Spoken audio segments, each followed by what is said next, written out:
think people understand danger? Give it a minute. Most people think bad tourist stories are just about stupidity. They're not. Stupidity is simple. What I kept seeing, again and again, was confidence without understanding. The kind that smiles at warning signs, argues with locals, and treats danger like a customer service issue. I started noticing a pattern. The moment reality refused to adjust, people didn't become careful. They became offended. And somehow, that made every situation worse. I was working near a coastal path in southern Portugal when I saw a man climb over a waist-high barrier to take a photo beside a crumbling cliff edge. I said, "Sir, that section is closed." He turned, smiled, and lifted one finger like I should wait. "1 second," he said. His wife was already filming. Not worried. Not panicked. Just ready for the shot, like collapse was part of the vacation package. He shuffled another step forward, testing the dirt with the confidence of someone who had never learned that ground can lie. The surface didn't crack dramatically. It just sagged under his shoe. He froze. "Okay," he said, suddenly quieter, "that moved." I stepped closer and said, "Don't lean forward." Behind me, his wife kept filming. "Babe, stay still," she said, like he was balancing a drink, not his entire future. He eventually backed away in tiny, humiliating steps and climbed over the barrier again. I expected gratitude. Maybe even embarrassment. Instead, he checked the phone first. "Did it look dangerous?" he asked. His wife replayed the clip and grinned. "Yeah, actually, it looks amazing." He nodded, satisfied. I just stared at them. Some people don't survive danger by learning. They survive it by luck, then rename that luck confidence. A week later, I was in a quiet cafe in Salzburg when an American couple dragged a table toward the window without asking anyone. The waiter approached and said, "Please leave the tables where they are." The man smiled politely, but not respectfully. "We just want the mountain view." The waiter glanced at the rest of the room. Everyone wants the mountain view. That should have ended it. It didn't. The woman laughed and said, "Come on, we're not hurting anything." The waiter answered, "You are changing a shared space for yourselves." His tone never rose. That made it worse. The man looked around, expecting support, but the room stayed silent. Cups clinked. Nobody rescued him. "It's just a table," he said. The waiter replied, "That is exactly why moving it back should be easy." The silence after that felt expensive. They moved it back, but not fully. Just enough to signal compliance without surrender. When the waiter left, the woman whispered, "That was weirdly controlling." I wasn't even part of it, yet I felt the tension sit down with us all. It wasn't about furniture.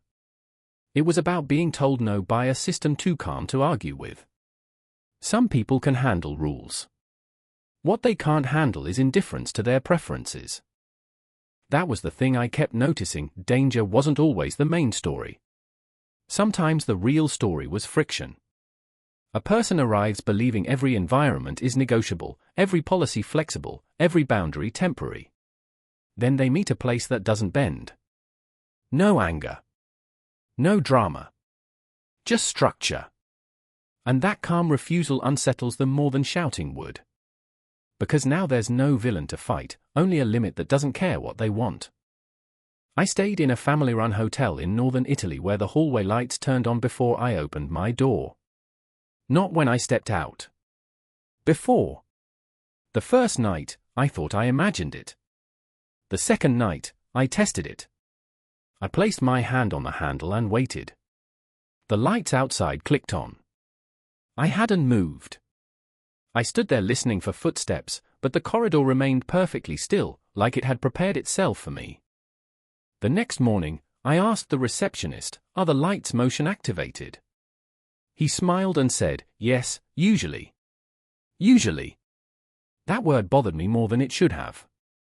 Then why do they turn on before I open the door? I asked. He looked at the key rack, not at me. Old building, he said. Sometimes it reacts early. I nodded like that meant something. It didn't. Buildings don't react. People do. That night I opened the door fast, trying to catch the hallway unprepared. Same result. Lights already on. Empty corridor. No sound. Then, from somewhere below, a door shut softly.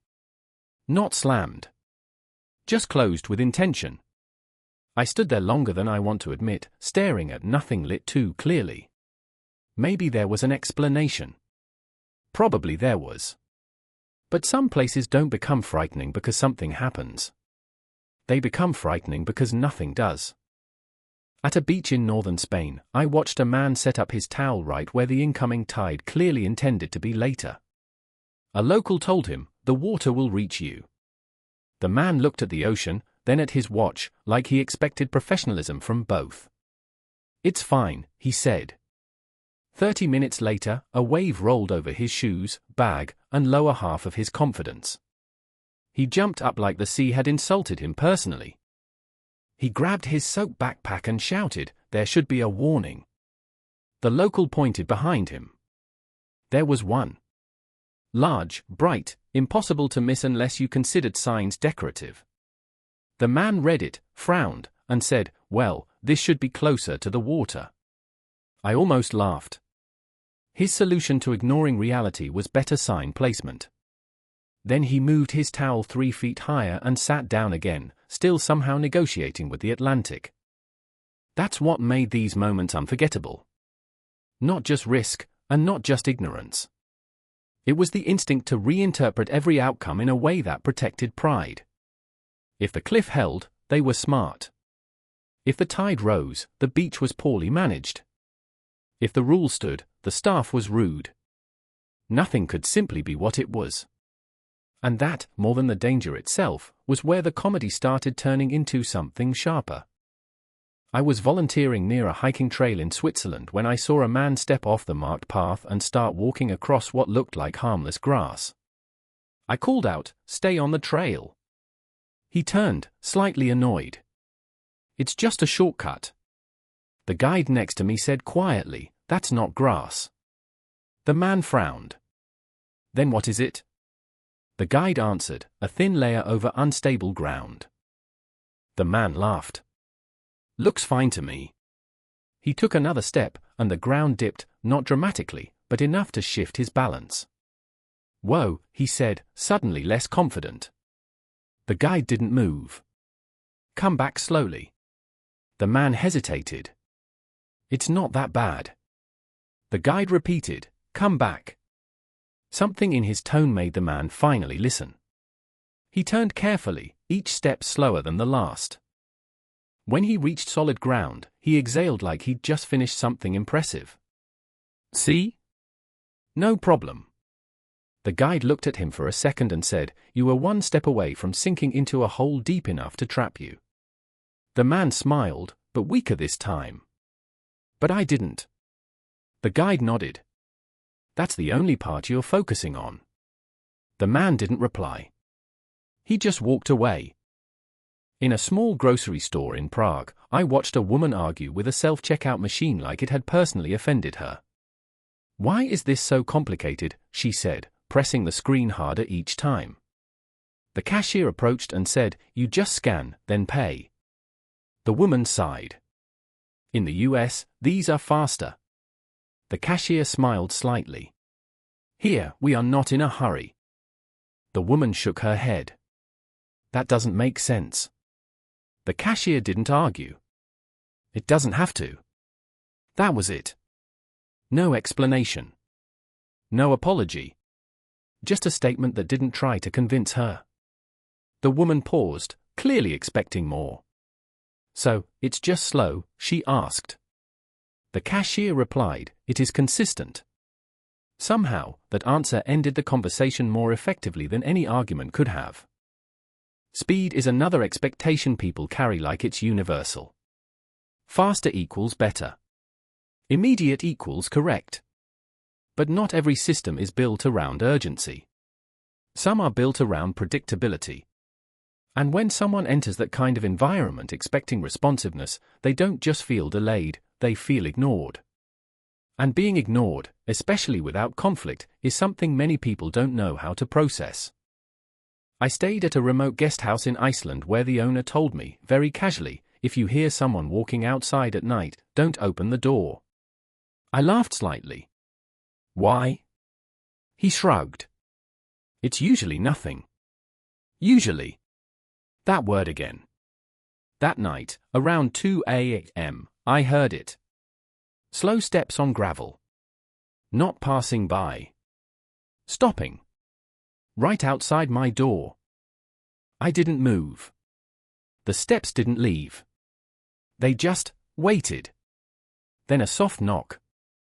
Not loud. Not urgent. Just enough. I stared at the door, heart doing something uncomfortable. Hello? I said quietly. No answer. Just silence pressing back. Then, after maybe 10 seconds, the steps continued. Away this time. Fading. I didn't open the door. I didn't ask in the morning either. At breakfast, the owner poured coffee and said, "You slept well." I nodded. Yeah. He looked at me for a second longer than necessary, then smiled. Good. That was it. No follow-up. No confirmation. Just mutual agreement not to define something that both of us clearly understood had happened.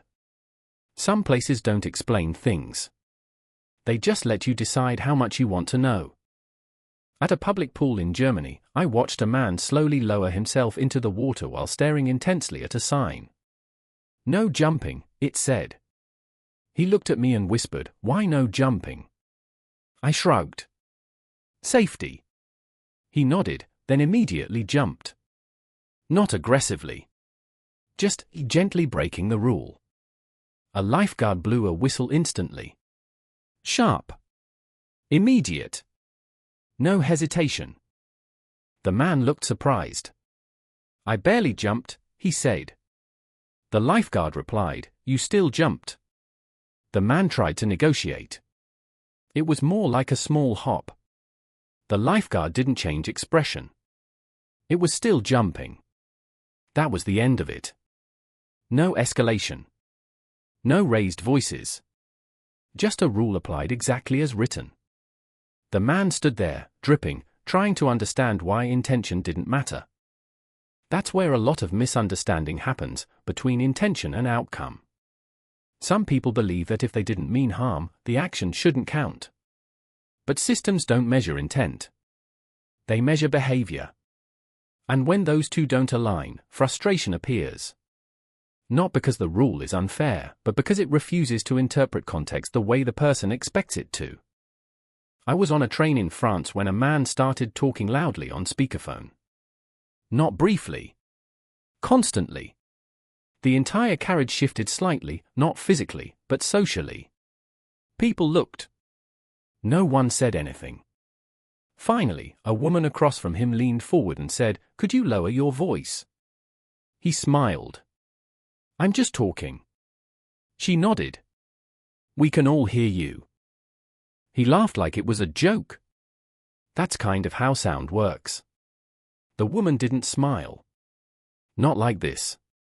There was a pause. Not aggressive. Just heavy. The man looked around again, expecting backup. None came. Just quiet agreement. He slowly lowered the volume, not fully convinced, just adjusting. Like someone realizing they're not in control of the environment anymore.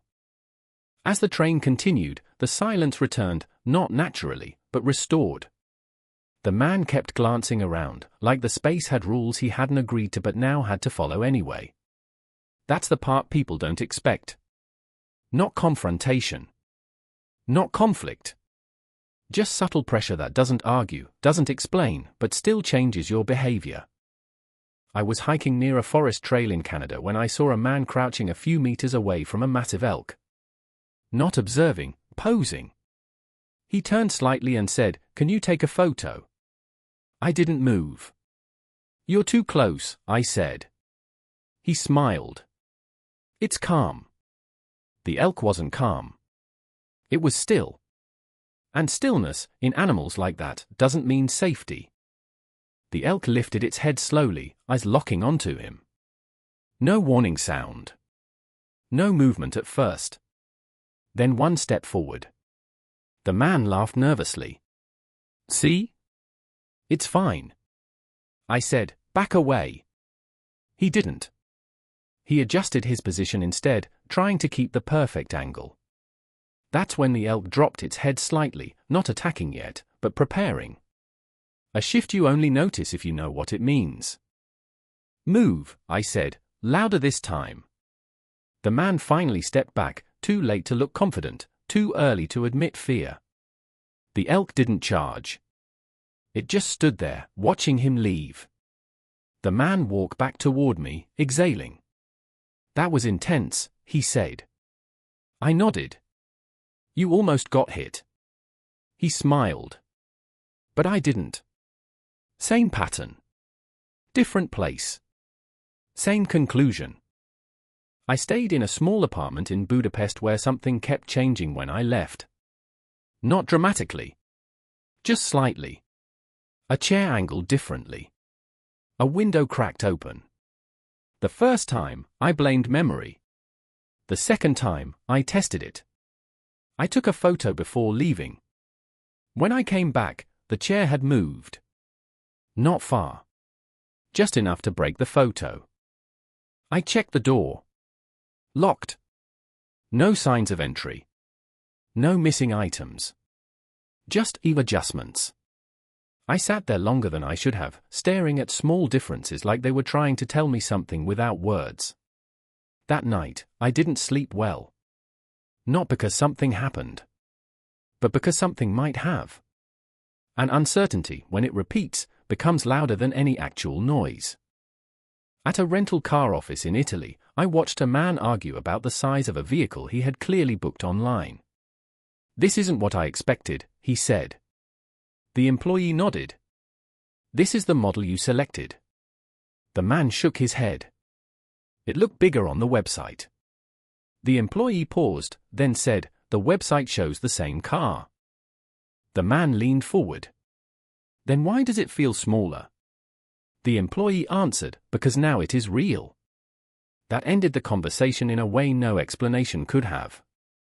The man stood there, holding the keys, trying to process how expectation and reality had diverged without anyone making a mistake. Eventually, he took the car. Not satisfied. Just adjusted. That's the core of all of this. Not danger. Not confusion. But expectation meeting something that doesn't adapt. And when that happens, people don't always update their understanding. Sometimes they try to negotiate with reality itself. And when reality doesn't respond, they reinterpret the situation in a way that protects them from feeling wrong. I was near a protected wildlife area in South Africa when I saw a man step out of a safari vehicle to retrieve something he had dropped. Not far. Just a few steps. The guide shouted immediately, "Get back in the car." The man waved him off. It's fine. It wasn't. Not because something had happened, but because something could, at any second. In the tall grass nearby, barely visible, there was movement. Not fast. Controlled. The guide's voice changed. Now.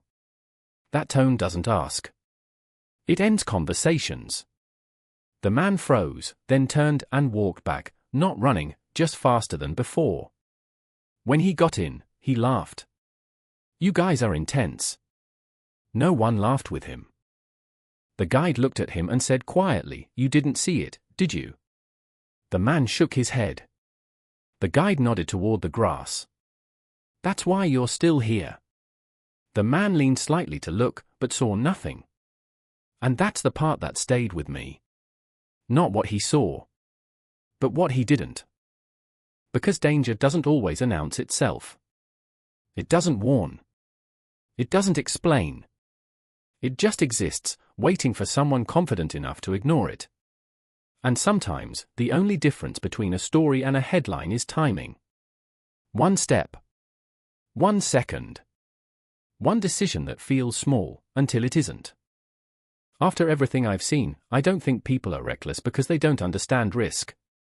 I think they're reckless because they believe risk will adjust to them.